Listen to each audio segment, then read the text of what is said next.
It was just past midnight when my phone buzzed. I wasn't expecting any messages at all. My wife, Clara, and I had been barely speaking for months, living like strangers under the same roof. But when her name flashed on the screen, my heart skipped a beat. It was a short, curt message. I found someone else. I stared at it, blinked, read it again. My first instinct wasn't rage. It wasn't tears or even shock. It was calm, a cold, quiet calm washed over me. "As you wish," I typed back, and then I put my phone down. I didn't text again, I didn't call, I didn't beg or ask for explanations. Why? Because I already knew. I had suspected this for months. The late nights she claimed were for work, the constant texting she tried to hide from me, the excuses for trips she insisted were business. The subtle distance, the emotional absence, the coldness that had slowly frozen our marriage. Clara and I had been together for 11 years.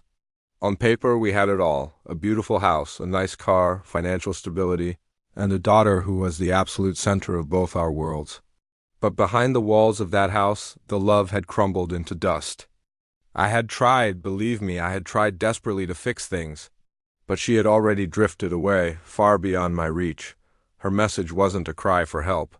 It wasn't an admission of guilt. It was a declaration, a confirmation of the painful truth I had been feeling for so long. And for the first time in a very long time, I didn't feel the need to argue. I didn't need to convince her of anything. I didn't need to prove my love or fight for a marriage that was already gone. The next morning, I packed a small bag.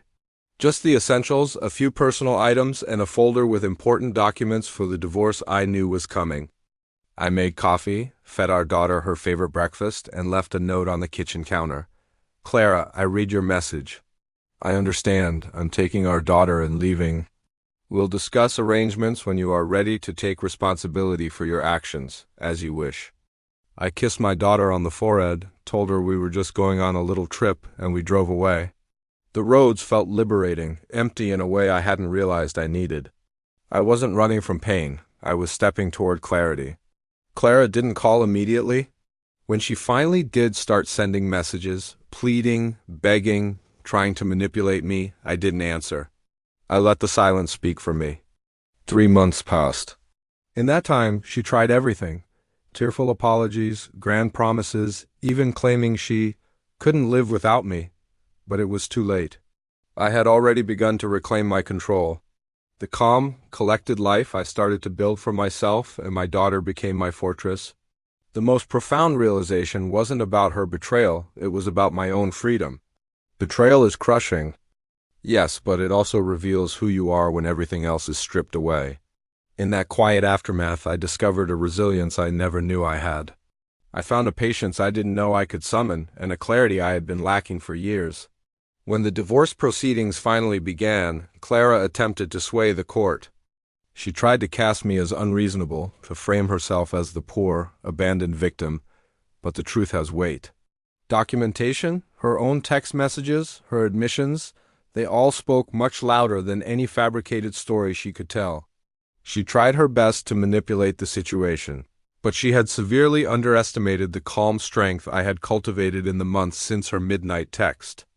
I simply followed the path of integrity, focus, and protection for myself and, most importantly, for my daughter. And in the end, the tables turned, quietly but definitively. The woman who had texted, "I found someone else," was now facing the reality that her choices had consequences she could unescape.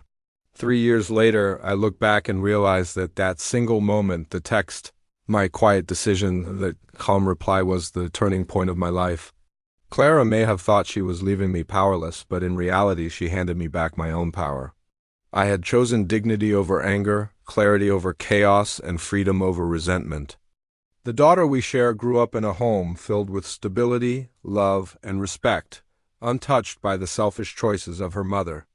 I rebuilt a life where betrayal couldn't follow me, a life where my happiness and peace were no longer dependent on someone else's whims. As you wish. It wasn't just a reply to a message, it was a declaration. A choice, a boundary. Sometimes I wonder if Clara truly understands the weight of her actions. Maybe she does, maybe she doesn't, but it no longer matters to me. What matters is that I survived, I thrived, And I proved to myself that betrayal, no matter how deep, does not have to define you. It only defines you if you let it. Thanks for listening, and if this story resonated with you, consider subscribing for more.